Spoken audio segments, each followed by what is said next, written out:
வணக்கம். இன்னைக்கு நம்ம சந்தியிலேயே ரொம்ப ஈஸியான பூர்வரூப சந்தியோட ஈஸியஸ்ட் டிப்ஸ் தான் பார்க்க போகிறோம். பூர்வரூப சந்தினா ஏங் அதி அப்படின்னா ஏஆர்ஓ ப்ளஸ் ஆ லெட்டர் வந்துன்னா நம்ம அந்த ஆவை இந்த ஆவா கன்வெர்ட் பண்ணணும், அவ்வளோதான். வாங்க பார்க்கலாம் கொஞ்சம் எக்ஸாம்பிள்ஸ். ஹரே ப்ளஸ் அவா. இப்போ ஹர் ப்ளஸ் ஏ ப்ளஸ் ஆ ப்ளஸ் வா.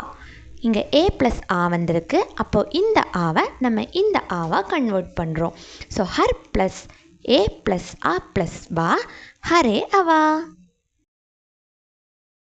Next example Vishnu அத்ர.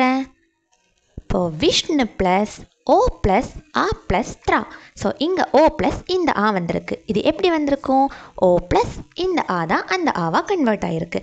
So Vishnu plus ஓ ப்ளஸ் ஆ ப்ளஸ் த்ரா விஷ்ணு ப்ளஸ் அத்ர. இதை மாதிரி கொஞ்சம் எக்ஸாம்பிள்ஸ் பார்ப்போம். ஸோ ப்ளஸ் அயம், ஸோ அயம். தே ப்ளஸ் அத்ர, தே அத்ர. கோ அபி, கோ ப்ளஸ் அபி. கோ அபி, கோ ப்ளஸ் அபி. இதை மாதிரி நிறைய எக்ஸாம்பிள்ஸ் ட்ரை பண்ணுங்கள். ஏதாவது டவுட்ஸ் இருந்தால் கமெண்ட்ஸ் பண்ணுங்கள். அண்ட் இதை மாதிரி நிறைய டிப்ஸ்க்காக stay tuned with SJ Ayurveda. By.